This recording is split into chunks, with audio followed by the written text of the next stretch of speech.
ETF trading school में आपका स्वागत है।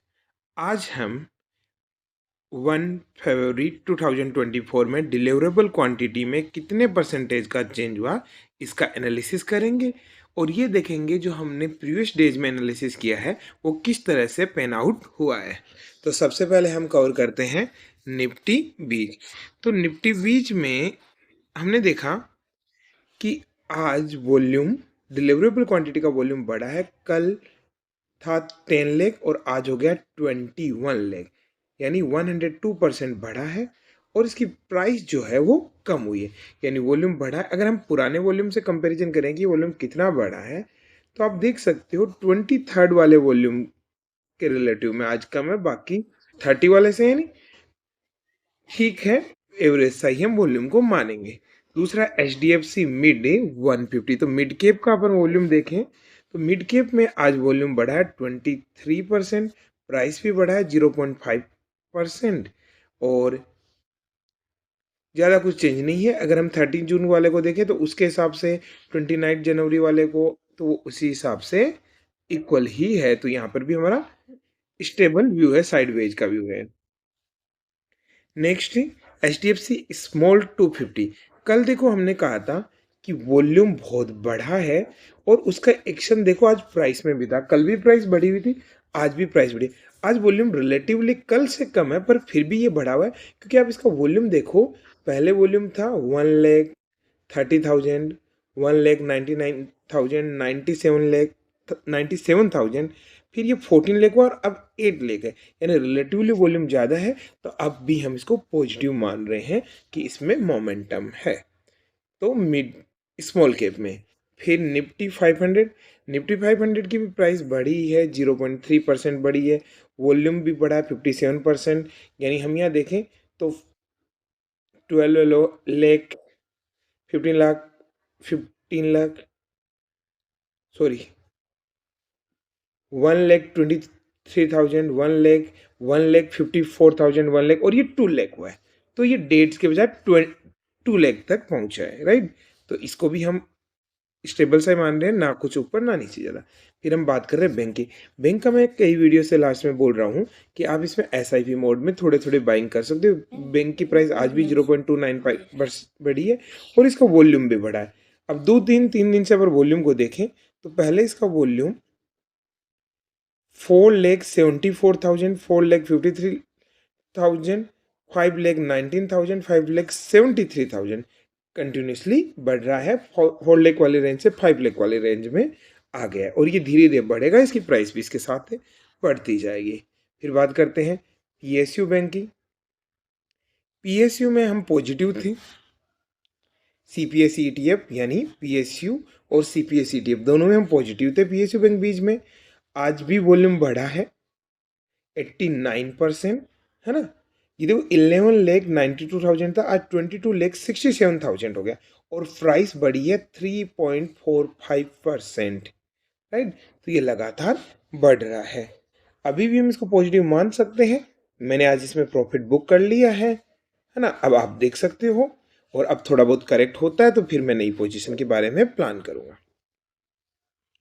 IT बीज की बात करें तो IT बीज को हम नेगेटिव ही ले रहे थे कि भाई अब ये करेक्ट होगा थोड़ा बहुत। तो आज 0.21% करेक्ट हुआ है। वॉल्यूम इसका बढ़ा है कल के रिस्पेक्ट में, पर आप ओवरऑल को देखो तो देखो ये 28 लाख था 25 जनवरी को, फिर 28 लाख, 14 लाख, 11 लाख, 14 लाख। तो ये ओवरऑल कम मानेंगे रिलेटिवली। तो इसको हम कह रहे हैं कि इसका वॉल्यूम कम ही है, कोई ज़्यादा नहीं बढ़ा डिलीवरेबल क्वांटिटी का वॉल्यूम, और इसकी जो प्राइस है वो कम होना स्टार्ट हो गई है। नेक्स्ट है फार्मा। फार्मा में देखो अचानक प्राइस बढ़ी थी बहुत और काफ़ी ऊपर आ चुका था। आज थोड़ा सा करेक्ट हुआ है, वॉल्यूम भी थोड़ा कम है, पर पहले वाले वॉल्यूम में देखें तो 25 जनवरी को था 23 लाख, फिर 49 लाख हुआ, फिर 14 लाख, 35 लाख और 26 लाख। तो वॉल्यूम ठीक है, हो सकता है कि इस प्राइस वापस ऊपर चल जाए, तो आप इसको देख सकते हो। नेक्स्ट हमारा CPSE ETF। CPSE ETF में आज वॉल्यूम कोई खास नहीं बढ़ा। कल वॉल्यूम कम हुआ था, आज वॉल्यूम बढ़ा है। तो ये देखो 42 लाख, 43 लाख, फिर 25 लाख और 27 लाख वाले रेंज में आ गया है और पर इसकी प्राइस 0.56% बढ़ी है। अब यहाँ से आप मान सकते हो कि ये प्रॉफिट बुकिंग का कैंडिडेट हो गया है। अगर आपकी पोजीशन है इसमें तो आप इसका प्रॉफिट बुक कर सकते हो, है ना। और न्यू पोजीशन में अब नहीं देख सकते, है ना। नेक्स्ट है गोल्ड। गोल्ड में भी हल्की सी प्राइस बढ़ी है। अगर हम इसकी वॉल्यूम की बात करें तो वॉल्यूम कम है, और वॉल्यूम भी किस तरह से कम है ये देखो आप। 22 लाख, 22 लाख, 40 लाख हो गया और फिर वापस से 26 लाख हुआ है। तो स्टेबल में है, ऊपर जाए नीचे जाए ये डिपेंड करता है गोल्ड का, अभी हम कह नहीं सकते। सिल्वर बीच, देखो सिल्वर की प्राइस जो है लगातार कभी कम कभी ज़्यादा इस तरह से स्टेबिलिटी में चल रही है। एसआईपी मोड में आप इसको बाई कर रहे हो तो स्विंग कर सकते हो, और हो सकता है ये थोड़ा नीचे आ जाए या फिर ऊपर चला जाए। तो शॉर्ट के हिसाब से आप डायरेक्टली इसमें कोई पोजीशन का आइडिया नहीं लगा सकते। आज वॉल्यूम बढ़ा है, पर कितना हुआ तो 18 लाख, पहले कितना था 13 लाख, फिर उससे पहले 8 लाख। तो वॉल्यूम रिलेटिवली आज बढ़ा है पीछे वाले वॉल्यूम से भी, राइट। तो अभी इसकी प्राइस कम हुई है, तो कम होने पे वॉल्यूम बढ़ता है डिलीवरेबल, तो वो एक अलग तरह से देखेंगे। मॉन 100, तीन एटीएफ्स के बारे में मैं नेगेटिव था, और वो तीनों नेगेटिव में है। एक मॉन 100 क्योंकि इस लेवल पे आ गई है, उसे नीचे आना चाहिए। एक मैफांग और एक आईटीबी, तीनों एक ही कैटेगरी के यूएस मार्केट से रिलेटेड। तो हमने इसको ये माना, देखो इसके वॉल्यूम कोई ज़्यादा नहीं कम हुआ है, और इसको हम देखें तो 2 लाख, 1 लाख 98, 3 लाख, 3 लाख 13,000, और वॉल्यूम इसका बहुत ही फ्लक्चुएट रहता है, पर प्राइस अब भी कम हुई है। तो अभी इसको और नीचे आए फिर आप इसमें एसआईपी मोड में पोजीशन बनाएंगे जब सफिशिएंट नीचे आ जाएगी। मैफांग, मैफांग की भी प्राइस आज 1.03% कम हुई है। वॉल्यूम कल से थोड़ा ज़्यादा है, पर 30 जनवरी से देखें तो वॉल्यूम कम है ना। तो इसका वॉल्यूम तो हम स्टेबल सा मान सकते हैं कि भाई सभी वॉल्यूम एक जैसे हैं, प्राइस धीरे धीरे डाउन आ रही है, राइट।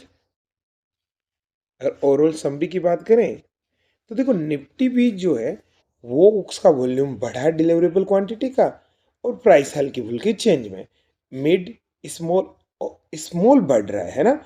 स्मॉल की प्राइस को हम पॉजिटिव मान रहे हैं, बाकी सबको स्टेबल मान। बैंक की प्राइस बढ़ रही है, पीएसयू बैंक अब हो सकता है इसके बाद रिवर्स करना स्टार्ट करे। आईटी नेगेटिव में रख रहे हैं, फार्मा आज थोड़ा सा नेगेटिव दिखा प्राइस, पर अभी भी पॉजिटिव में हो सकता है। सीपीएसई ईटीएफ पॉजिटिव है अभी, पर अब प्रॉफिट बुकिंग आने की पॉसिबिलिटी। गोल्ड और सिल्वर में आप एसआईपी देख सकते हो, सिल्वर में बाइंग लेवल है, और मॉन और मैफेंग में हम थोड़ा वेट करेंगे कि और नीचे आए। थैंक्स फॉर वॉचिंग, और चैनल को सब्सक्राइब जरूर करें, वीडियो को लाइक करें। आपका कोई क्यूरी हो तो कमेंट में पूछें, और अगर आप एक रेगुलर इनकम की कोई ईटीएफ स्ट्रेटजी देखना चाहते हो तो हमारी स्ट्रेटजी है सुपर शॉप, है ना। उसे देखना ना भूले, आपको चैनल पे प्लेलिस्ट मिल जाएगी। तो हमारे चैनल को सब्सक्राइब